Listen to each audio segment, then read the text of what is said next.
Hindi ka ba makatulog? Tara, sasamahan kita hanggang sa ika'y makatulog. Simple lang, habang ikaw ay nakikinig, ipikit mo lamang ang iyong mga mata at huminga ng malalim. Ngayon, i-relax mo ang iyong mga paa at kamay na komportable ka habang nakahiga. Bakit nga ba puro krimen na lang ang nakikita natin sa balita ngayon? Tila ba bumabalik tayo sa panahon na natatakot ng maglakad ang mga tao pagsapit ng alas 9 ng gabi? May na-hold up, may ninakawan, may pinaslang, may batang nalulung sa droga, may kabataang nasangkot sa gang, may isa naman pinagsasaksak ng cutter sa walang kadahilanan o dahil trip lang nila. Meron ding namamaril na lang bigla sa mga kaklase, ang iba ay nananaksak. Madalas, kabataan pa ang gumagawa ng krimen dahil sa pagpoprotekta ng batas sa kanila. At sa tuwing makakakita tayo ng ganitong balita, madalas isa lang ang sinasabi natin. Ang sama na talaga ng mga tao ngayon. Pero sandali lang, masama nga ba talaga sila mula ng ipanganak? O baka may mas malalim na dahilan kung bakit sila napunta sa ganoong buhay? Marahil hindi natin napapansin na sa likod ng bawat krimen, may isang kwento ng kahirapan. May batang lumaking hindi nakakasabay sa klase dahil walang baon. May pamilyang isang beses lang kumain sa isang araw. May ama na halos hindi na makita ng mga anak dahil maghapon at magdamag na nagtatrabaho. May ina na kailangang mangibang bansa para lang may maipadala sa pamilya. At habang abala ang mga magulang sa paghahanap ng ikabubuhay, unti-unti namang nawawala ang oras para turuan ang mga anak ng tamang landas. Hindi dahil wala silang pakialam, kundi dahil minsan ang pinakamalaking laban nila ay kung paano maitatawid ang pamilya hanggang bukas. Noong araw, kahit mahirap ang buhay, may oras pa ang mga magulang na umupo kasama ang mga anak. May hapunan sabay-sabay, may kwentuhan bago matulog, may sermon kapag nagkamali, may payo kapag naliligaw ng landas. Ngayon, maraming bata ang lumalaking cellphone ang kasama. Social media ang nagtuturo, kaibigan ang nagbibigay ng impluwensya, at minsan, mga taong mali ang intensyon ang nagiging gabay nila sa buhay. Kapag ang isang bata ay lumaking kulang sa pagmamahal, gabay at direksyon, madali siyang maakit sa maling daan. Kapag may lumapit na grupo na nagbibigay ng pakiramdam ng pagiging importante, sumasama siya.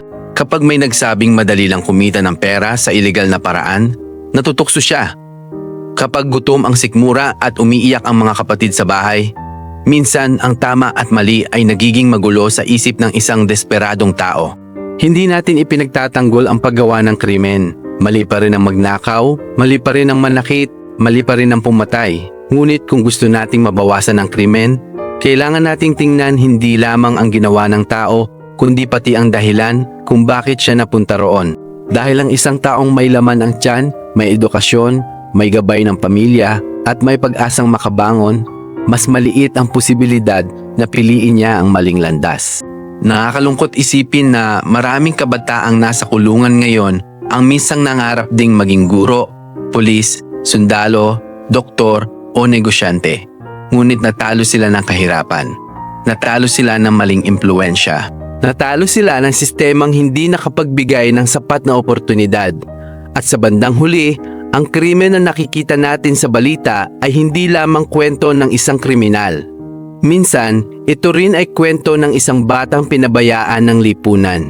Kwento ng isang pamilyang hindi na kinaya ang hirap ng buhay. Kwento ng isang magulang na gustong magbigay ng magandang kinabukasan, ngunit kulang ang pagkakataon. Kaya sa susunod na makakita tayo ng balita tungkol sa krimen, marahil magandang itanong natin sa ating sarili. Paano kaya nagsimula ang kwento ng taong ito? Ano kaya ang pinagdaanan niya bago siya humantong sa ganitong sitwasyon? Dahil kung gusto nating mabawasan ang krimen, hindi sapat ang pagdakip sa mga kriminal. Kailangan din nating labanan ang kahirapan. Palakasin ang pamilya, bigyan ng oportunidad ang kabataan, at ibalik ang mga pagpapahalagang minsang naging pundasyon ng bawat tahanang Pilipino. Dahil sa huli, ang pinakamabisang sandata laban sa krimen ay hindi lamang baril, kulungan o batas. Kapag pinag-uusapan ng kahirapan, kadalasan pera agad ang pumapasok sa isip natin. Pero may isang uri ng kahirapan na hindi nasusukat ng laman ng pitaka. Ito ang kahirapan sa oras. Ito ang kahirapan sa oras. Ilang ama ang umaalis ng bahay habang tulog pa ang mga anak. Ilang ina ang umuuwi na mahimbing na ulit ang tulog ng kanilang pamilya. Hindi dahil gusto nilang iwan ang mga anak, kundi dahil kung hindi sila magtatrabaho, baka walang makain kinabukasan. Hindi dahil gusto nilang iwan ang mga anak, kundi dahil kung hindi sila magtatrabaho, baka walang makain kinabukasan. At dito nagsisimulang mabuo ang isang tahimik na problema. Habang lumalaki ang mga bata, wala silang magulang na mapagtatanungan. Kapag may problema sila sa paaralan, wala silang makausap. Kapag may unang heartbreak sila, wala silang mapagsabihan. Kapag may maling barkadang lumapit, wala ring nagsasabing, "Anak, mag-ingat ka." Hindi naman kailangan mayaman ang isang pamilya para maging maayos ang pagpapalaki sa anak. Marami tayong kilalang mahihirap na pamilya, ngunit lumaking mababait at responsable ang kanilang mga anak. At mayroon ding mayayamang pamilya na nagkaroon ng anak na naligaw ng landas. Ipinapakita lamang nito na hindi lang pera ang sukatan ng magandang pagpapalaki. Mas mahalaga ang presensya, ang pakikinig, ang paggabay, ang simpleng pagtatanong ng, "Kumusta ang araw mo?" Minsan, iyon lang ang kailangan ng isang bata upang maramdaman niyang mahalaga siya. May kasabihan noon, "It takes a village to raise a child." Ngunit paano kung ang village na iyon ay puno ng bisyo? Paano kung sa bawat kanto ay may nag-aalok ng ilegal na gawain? Paano kung ang mga nakikita ng kabataan ay mga taong yumaman sa maling paraan? Unti-unti nilang iniisip, bakit ba ako mag-aaral ng 4 na taon kung kaya namang kumita ng malaking pera sa isang gabi? Ito ang mapanganib na pag-iisip, hindi dahil likas silang masama, kundi dahil iyon ang realidad na nakikita nila araw-araw. Kapag ang batang lumaki sa komunidad na puno ng karahasan, normal na lamang sa kanya ang sigawan. Kapag ang nakikita niyang paraan ng pagresolba ng problema ay suntukan o barilan, iyon din ang maaari niyang tularan. Hindi dahil gusto niyang maging kriminal, kundi dahil iyon lamang ang alam niyang paraan. Subukan nating isipin ang isang pamilya. May 5 anak. Ang ama ay construction worker. May trabaho lang kapag may proyekto. Ang ina naman ay naglalaba sa iba't ibang bahay. Sa isang araw, halos sapat lang ang kinikita nila para sa bigas at ulam. Isang araw, nagkasakit ang bunso. Kinabukasan, may bayarin sa paaralan. Pagkatapos noon, kailangan magbayad ng renta. Saan kukuha ng pera? Unti-unti, nagsisimulang mangutang hanggang sa wala nang mahiraman. At sa ganitong sitwasyon, may mga taong lumalapit. Huwag kang mag-alala. Isang trabaho lang ito. Mabilis lang. Walang makakaalam. Doon nagsisimula ang maraming trahedya. Hindi lahat ng tumatanggap ay masamang tao. Marami ang desperado. At kapag desperado ang isang tao, mas madali siyang malinlang. Mahalagang linawin ang isang bagay. Hindi dahil mahirap ang isang tao ay magiging kriminal na siya. Sa katunayan, napakaraming mahihirap na Pilipino ang marangal ang pamumuhay. Mga jeepney driver, magsasaka, mangingisda, construction worker, vendor, basurero. Mga taong kahit pagod na pagod ay pinipiling maging tapat.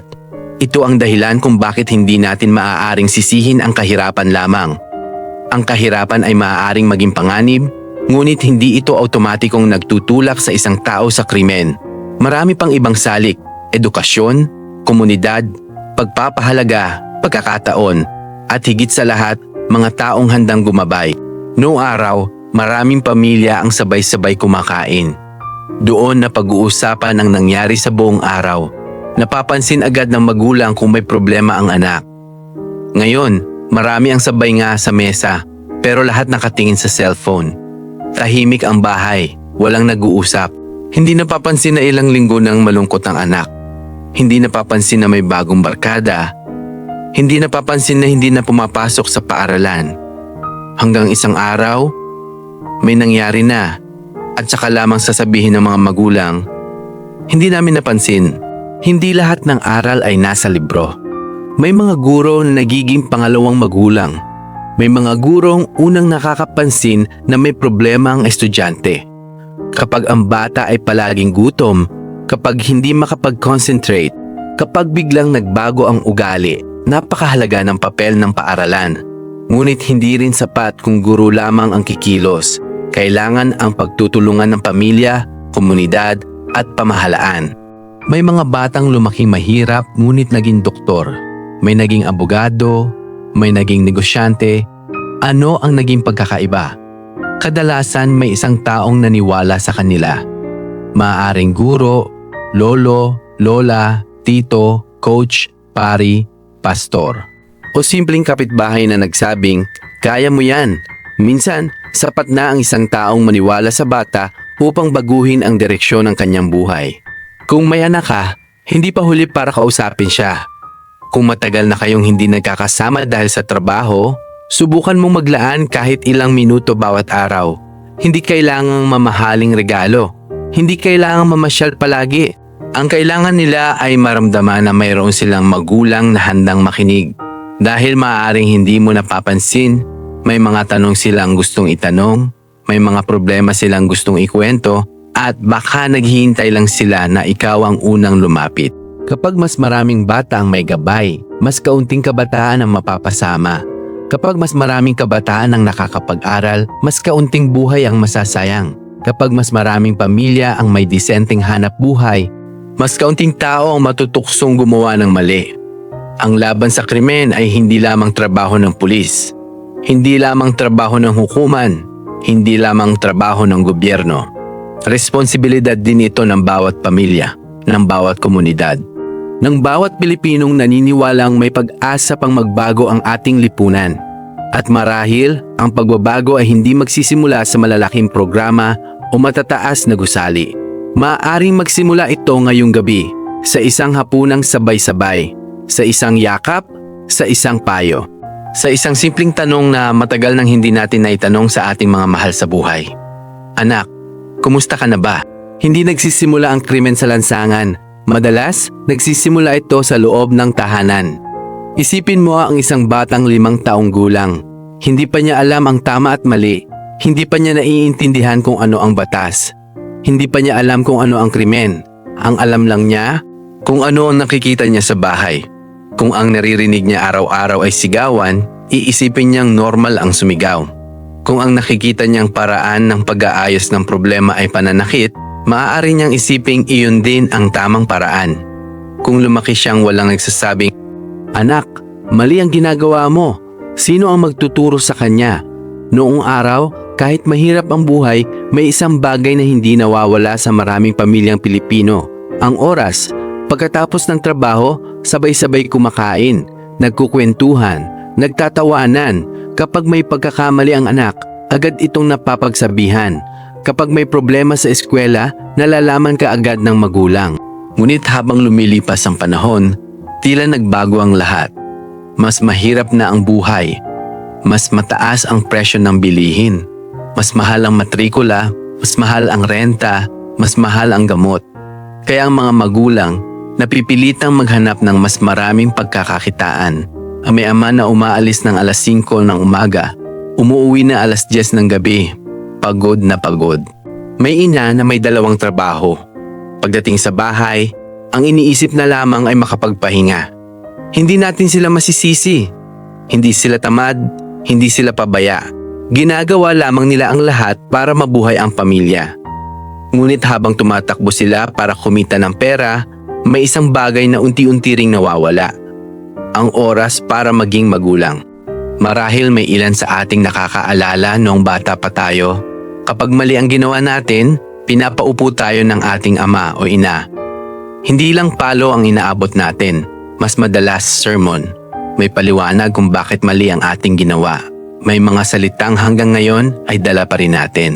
Anak, tandaan mo, madaling kumita ng pera sa maling paraan, pero mahirap ibalik ang pangalan kapag nasira na ito. Mas mabuti ng mahirap basta marangal kaysa mayaman dahil sa kasamaan. Ang mga simpleng payong iyon ang nagsilbing gabay ng maraming Pilipino. Ngayon, ilan pa kaya ang may pagkakataong marinig ang mga salitang iyon? Maraming bata ang umuuwi sa bahay na walang tao. Ang kasama nila ay cellphone, tablet, telebisyon, internet, at habang abala ang mga magulang sa paghahanap buhay, tablet, telebisyon, internet. At habang abala ang mga magulang sa paghahanap buhay, may iba namang nagtuturo sa kanilang mga anak kung paano mamuhay. Minsan, influencer, minsan, barkada, minsan, taong hindi nila kilala. At ang mas nakakalungkot, hindi lahat ng impluwensyang iyon ay mabuti. May kasabihan na ang unang paaralan ng isang bata ay ang kanyang tahanan. At ang unang guro niya, hindi ang teacher, hindi ang principal, hindi ang pulis, kundi ang kanyang mga magulang. Doon nagsisimulang mabuo ang pagkatao ng isang tao. Doon niya unang natututunang magsabi ng po at opo. Doon niya unang natututunang humingi ng tawad. At doon niya unang nalalaman ang pagkakaiba ng tama at mali. Pero paano kung ang tahanang dapat sana'y nagtuturo ng pagmamahal ay siya ring unang nagturo ng takot? Maraming bata ngayon ang lumalaki sa tahanang puno ng sigawan. May ilan na araw-araw nakikita ang pag-aaway ng kanilang mga magulang. May ilan namang nasasaktan hindi lang sa salita, kundi pati sa kamay. May mga batang natutulog na umiiyak, hindi dahil wala silang laruan, hindi dahil hindi sila binilhan ng bagong cellphone, kundi dahil natatakot silang baka bukas, wala na naman silang makain. Napakasakit isipin. Habang ang ibang bata ay iniisip kung anong laro ang gusto nilang laruin, may mga batang Pilipino na ang iniisip ay, sana may ulam kami mamaya. Kapag ang gutom ang unang gumigising sa isang bata, napakahirap isipin ang kinabukasan. Hindi lahat ng kahirapan ay pare-pareho. May pamilyang may bahay pero walang pagkain. May pamilyang may pagkain ngunit walang pambayad sa kuryente. May pamilyang may trabaho ang ama pero kulang pa rin ang kinikita para sa 5 anak. May ina na gustong manatili sa bahay para alagaan ang mga anak, ngunit napipilitang magtrabaho dahil hindi sapat ang kinikita ng asawa. At habang pareho silang nagtatrabaho, sino ang naiiwan sa bahay? Ang panganay na bata pa rin. Siya ang nag-aalaga sa mga kapatid. Siya ang nagluluto. Siya ang nagsasampay. Siya ang tumatayong magulang, samantalang ang sarili niyang pagkabata, unti-unti nang nawawala. Kapag narinig natin ang salitang overtime, iniisip natin dagdag kita. Pero para sa maraming pamilya, ang overtime ay may kapalit. Mas kaunting oras sa mga anak, mas kaunting pagkakataong makausap sila, mas kaunting pagkakataong mapansin kung may problema na pala. Hindi kasalanan ng mga magulang. Marami sa kanila ang halos hindi na natutulog, gigising ng madaling araw, makikipagsiksikan sa jeep, magtatrabaho ng 8 oras, minsan 12 oras pa, pagkatapos maghahanap pa ng sideline, hindi dahil gusto nilang yumaman, kundi dahil gusto lang nilang mabayaran ang renta, makabili ng gatas, makapagbayad ng matrikula, at makatawid hanggang sa susunod na sweldo. Maraming magulang ang tahimik na umiiyak, hindi dahil pagod sila, kundi dahil alam nilang kulang pa rin ang kinikita nila. At ang mas masakit, alam nilang hindi nila nabibigyan ng sapat na oras ang kanilang mga anak. Noong araw, kapag may tanong ang bata, sa nanay siya lumalapit, sa tatay, sa lolo, sa lola. Ngayon, maraming bata ang unang binubuksan ay YouTube, TikTok, Facebook. Hindi lahat ng napapanood doon ay masama. Marami ring mabubuting aral. Pero alam nating lahat, mas mabilis kumalat ang maling impluwensya. Isang video tungkol sa madaling pera. Isang content na ginagawang biro ang pagnanakaw. Isang influencer na ipinapakitang normal lang ang panloloko. Unti-unti na babago ang pananaw ng kabataan. Kapag paulit-ulit nilang nakikita ang maling ginagawa, nagmumukha itong normal. May isa pang gutom na mas mahirap makita, ang gutom sa pagmamahal. May mga batang kumpleto ang gamit sa eskwela. May baon, may cellphone, may bagong sapatos, pero wala silang makausap. Walang nagtatanong kung masaya ba sila. Walang nakakapansin na ilang gabi na pala silang umiiyak. At kapag dumating ang isang taong marunong makinig, kahit maling tao pa iyon, madali silang mapalapit. Diyan nagsisimulang makapasok ang maling barkada. Hindi dahil gusto nilang maging pasaway, kundi dahil sa unang pagkakataon, may nakinig sa kanila. May nagparamdam na mahalaga sila. Napansin mo ba? Kapag ini-interview ang ilang kabataang nasangkot sa krimen, madalas nilang sabihin, sama-sama lang po kami ng barkada, nadamay lang po ako. Hindi ko po akalaing hahantong sa ganito. Hindi ibig sabihin na kasalanan ng barkada ang lahat. Pero kapag ang isang bata ay walang nararamdamang pagtanggap sa loob ng bahay, hahanapin niya iyon sa labas. At kung sino ang unang tumanggap sa kanya, sila ang susundin niya. Kahit mali, kahit delikado, kahit alam niyang maaari siyang mapahamak. Dahil para sa kanya, mas mabuti nang may kasama kaysa mag-isang lumalaban sa buhay. Hindi natin kayang kontrolin ang lahat ng bagay. Hindi natin kayang bantayan ang ating mga anak 24 na oras sa isang araw. Pero baka kaya natin gawin ang isang simpleng bagay. Magtanong, anak, kumusta ang araw mo? Baka sa simpleng tanong na yon, may batang mailigtas. May problemang maagapan. May maling barkadang maiwasan. May pangarap na maibalik. Dahil ang maraming batang naliligaw ng landas ay hindi nagsimulang maging kriminal. Nagsimula silang maging batang naghahanap ng taong makikinig. At sana, bago pa man sila mapakinggan ng maling tao, mauna tayong makinig sa kanila. Ngunit may isa pang tanong na dapat nating harapin. Kung mahal ng mga magulang ang kanilang mga anak, kung ginagawa nila ang lahat para mabuhay ang pamilya, bakit marami pa ring kabataan ang napipilitang magnakaw, magbenta ng droga o sumama sa mga sindikato? May isang tanong na matagal nang pinagdedebatehan ng maraming tao. Nakakagawa ba ng krimen ang kahirapan? Marahil iba-iba ang magiging sagot natin. May magsasabing oo, may magsasabing hindi. Pero marahil mas tamang itanong, ano ang nagagawa ng matinding kahirapan sa isip at puso ng isang tao?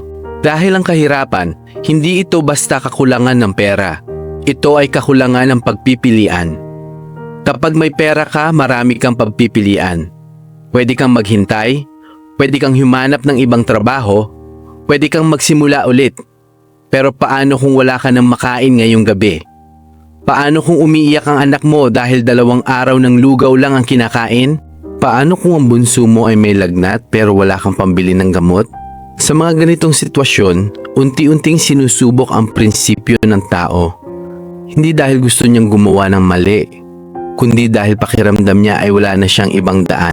Kilalanin natin si Mang Ben. Hindi siya totoong tao, pero ang kwento niya ay kwento ng libo-libong Pilipino. 50 taong gulang, may asawa, may 4 na anak. Dati siyang empleyado sa isang maliit na pabrika. Hindi kalakihan ang sahod, pero sapat para maitawid ang pamilya. Hanggang sa isang araw, nagsara ang kumpanya. Isang pirma lang, isang anunsyo lang, at nawalan siya ng trabaho. Noong una, positibo pa siya. Sige lang, makakahanap din ako. Lumipas ang 1 linggo, 1 buwan, 3 buwan, 6 na buwan. Unti-unting nauubos ang ipon. Naibenta ang motor, nasangla ang alahas ng asawa, nahinto sa pag-aaral ang panganay at dumating ang araw na wala na silang maisaing. Hindi dahil tamad si Mang Ben, hindi dahil ayaw niyang magtrabaho, kundi dahil wala talagang oportunidad. Ilang beses siyang nag-apply, laging pareho ang sagot, tatawagan na lang po namin kayo, pero walang tumatawag. Mas masakit pa sa walang pera ang mawala ng pag-asa. Kapag paulit-ulit kang nabibigo, unti-unti kang naniniwala na baka wala nang magbabago. May mga ama na tahimik na umiiyak habang tulog ang kanilang pamilya. Hindi nila ipinapakita. Ayaw nilang makita silang mahina. Pero sa loob nila, unti-unti silang nadudurog dahil alam nilang hindi sapat ang kanilang nagagawa. At dito pumapasok ang mga taong mapagsamantala.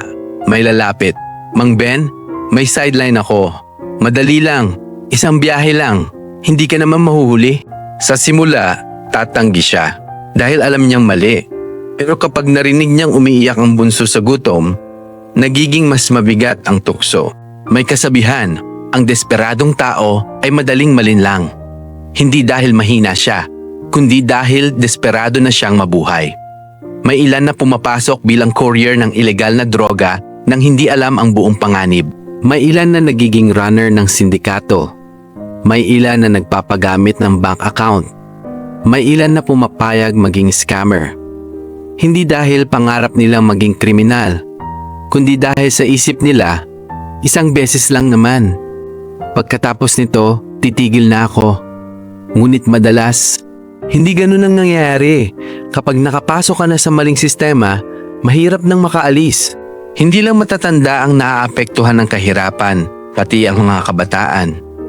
Isipin mo ang isang grade 10 student, matalino, masipag, pangarap maging engineer. Pero isang araw, sinabihan siya ng kanyang ama, "Anak, pasensya ka na. Hindi na kita kayang pag-aralin." Sa isang iglap, nabura ang pangarap. Hindi dahil tamad siya, hindi dahil bumagsak siya, kundi dahil kulang ang pera. At kapag nawalan ng direksyon ang isang kabataan, may dalawang taong unang lalapit sa kanya. Ang taong gustong tumulong at ang taong gustong samantalahin siya. Ang problema, hindi lahat ng kabataan ay marunong pumili. Mahalagang ulitin ito. Hindi lahat ng mahirap ay napipilitang gumawa ng krimen. Sa katunayan, mas marami pa ring mahihirap ang pinipiling maging tapat. May mga vendor na nagsisikap mula madaling araw hanggang gabi. May mga tricycle driver na ibinabalik ang naiwang pitaka ng pasahero. May mga construction worker na kahit pagod ay hindi kumukuha ng hindi nila pag-aari.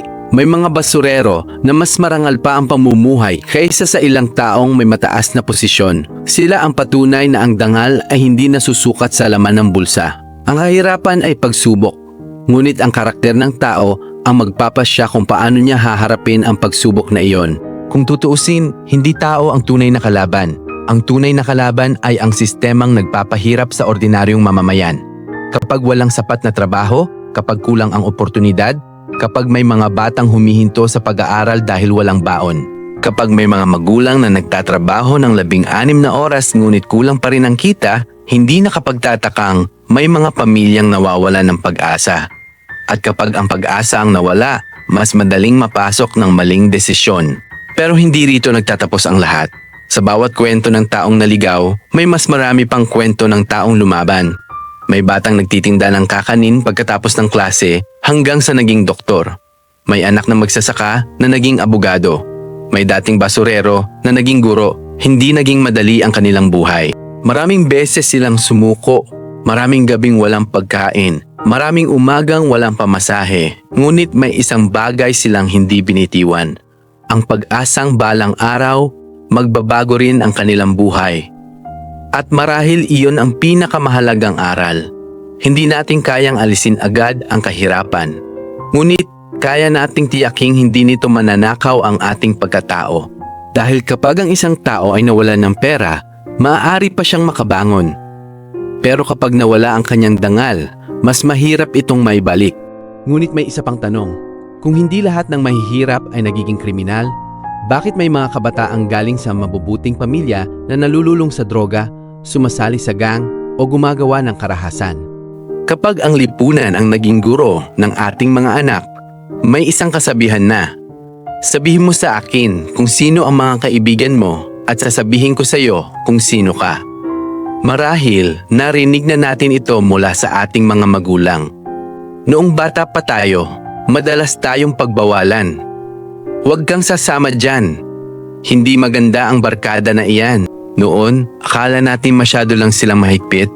Pero habang tumatanda tayo, mas naiintindihan natin kung bakit.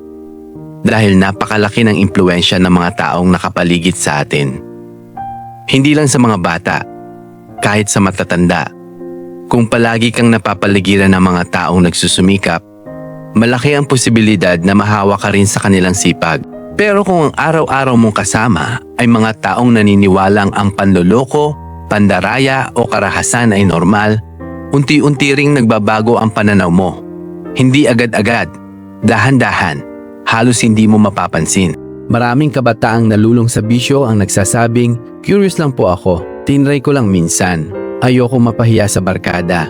Hindi naman sila gumising isang umaga at nagdesisyong sirain ang buhay nila. Nagsimula lang sa isang alok. Subukan mo lang. Isang beses lang. Hindi ka naman magiging adik agad. At dahil ayaw nilang matawag na duwag, pumayag sila. Mula sa isang beses, naging 2. hanggang sa naging araw-araw. Ganyan din ang nangyayari sa maraming maling gawain. Hindi nagsisimula sa malaking krimen. Nagsisimula sa maliliit na desisyong akala nila ay walang magiging epekto. Napansin mo ba kung paano tayo nasasanay? Kapag unang beses kang nakakita ng away sa kalsada, nagugulat ka. Kapag araw-araw mo na itong nakikita, parang normal na lang. Ganito rin ang nangyayari sa maraming kabataan.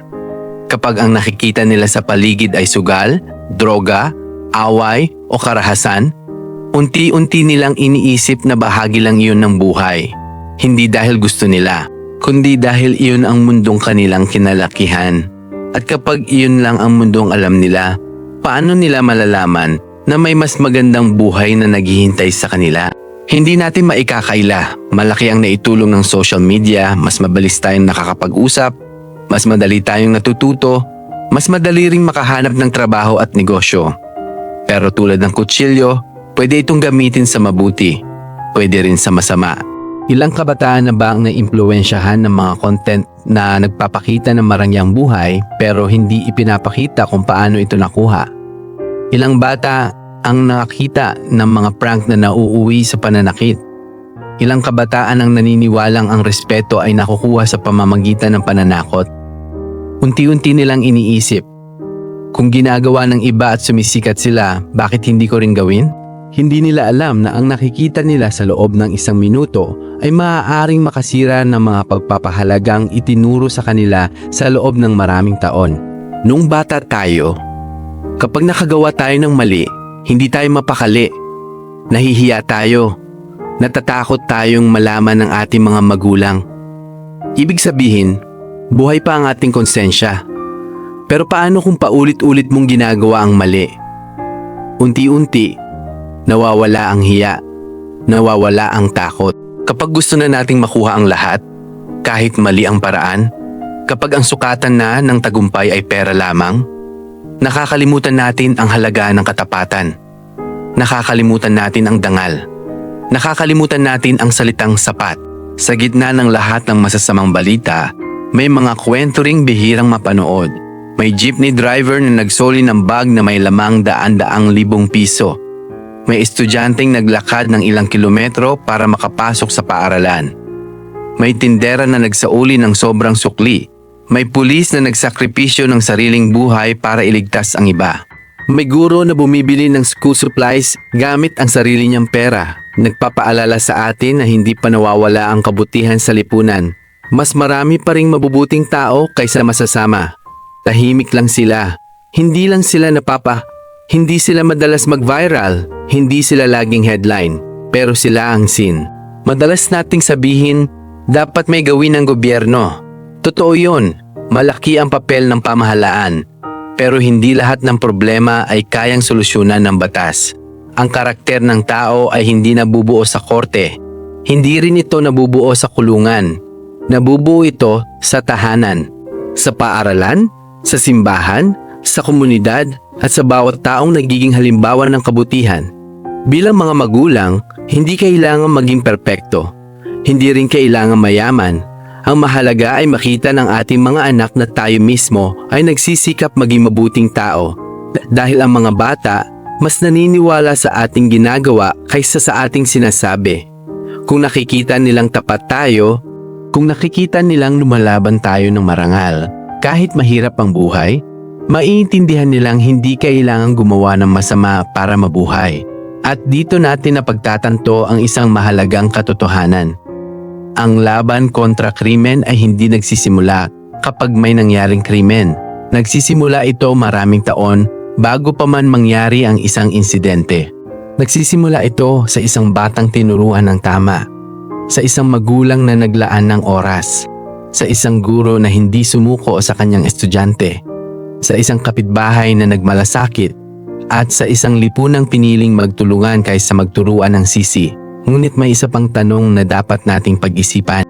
Kung alam na natin ang ilan sa mga ugat ng krimen, ano naman ang maaari nating gawin bilang ordinaryong Pilipino upang makatulong sa pagbabago? Iyan ang ating tatalakayin sa susunod na kabanata. Pero teka muna, gising ka pa rin ba? Sige lang, mabuti ng gising na may natutunan kesa dilat na nakahiga lang. Hindi lahat ng problema ay kayang solusyonan ng gobyerno. Kapag may malaking crime na nangyayari, ano ang madalas nating marinig? Nasaan ang mga pulis? Nasaan ang gobyerno? Bakit walang ginagawa ang mga nasa taas? Natural lang na itanong natin yon. Dahil responsibilidad ng pamahalaan na panatilihing ligtas ang bawat mamamayan. Pero kung iisipin nating mabuti, may mga problemang hindi kayang resolbahin ng kahit sinong pulis. Hindi kayang bantayan ng isang pulis ang bawat bahay. Hindi niya kayang samahan ang bawat kabataan sa bawat lakad. Hindi niya kayang turuan ang bawat anak kung paano maging mabuting tao. Dahil ang unang depensa laban sa krimen, hindi istasyon ng pulis, kundi ang sariling tahanan. Alam mo ba na ang buhay ng isang tao ay kadalasang nababago hindi dahil sa isang malaking pangyayari, kundi dahil sa maliliit na desisyon araw-araw. Isang araw na hindi pumasok sa eskwela, isang gabing sumama sa maling barkada, isang beses na nagsinungaling, isang beses na kumuha ng bagay na hindi kanya. Kapag walang pumigil, kapag walang nagtama, kapag walang nagsabing, "Anak, mali iyan," unti-unting lumalaki ang pagkakamali. Hanggang sa dumating ang araw na hindi na ito simpleng pagkakamali. Isa na itong krimen. Kaya mahalagang maintindihan natin, hindi ipinapanganak ang isang tao na kriminal. Maraming pagkakataon sa buhay niya na maaari pa sana siyang naitama. Sa panahon ngayon, halos lahat ay abala. Abala ang ama sa paghahanap buhay, abala ang ina sa trabaho, abala ang mga anak sa cellphone, abala ang lahat. Pero habang lahat tayo ay abala, may mga bagay na tahimik na nawawala. Ang kwentuhan, ang hapunan ng sabay-sabay, ang simpleng pangungumusta. Noong araw, kahit simpleng ulam lang ang nasa mesa, masaya ang pamilya dahil magkakasama sila. Ngayon, may mga pamilyang may masasarap na pagkain pero kanya-kanyang tingin sa cellphone. Tahimik ang mesa, tahimik ang bahay, tahimik ang relasyon. At minsan, kapag tahimik na ang isang pamilya, hindi na nila napapansin na may isa ng miyembrong unti-unting lumalayo. May isang guidance counselor ang minsang nagsabi, karamihan sa mga kabataang napapariwara ay hindi naghahanap ng pera. Hindi rin naghahanap ng gulo. Ang hinahanap nila ay taong handang makinig. Isipin mo ang isang teenager, buong araw siyang nasa paaralan. Pag-uwi niya, abala ang tatay, abala ang nanay. Walang nagtatanong kung kumusta ang araw niya. Walang nagtatanong kung may problema ba siya. Hanggang sa may makilala siyang barkada. Doon siya pinapakinggan. Doon siya tinatanggap. Doon niya naramdaman na may halaga siya. Sa kasamaang palad, hindi lahat ng barkadang tumatanggap ay magdadala sa kanya sa tamang landas. May napansin ka ba? Sa bawat matagumpay na tao, halos palaging may isang taong naniwala sa kanya. Isang guro, isang magulang, isang lolo, isang coach, isang kapitbahay. Minsan, hindi kailangan ng malaking tulong. Minsan sapat na ang isang taong magsasabing, "Naniniwala ako sa iyo." Hindi natin alam kung gaano kalaking pagbabago ang kayang gawin ng simpleng mga salitang iyon. May mga batang muntik nang huminto sa pag-aaral, pero ipinagpatuloy dahil may gurong nagbigay ng pag-asa.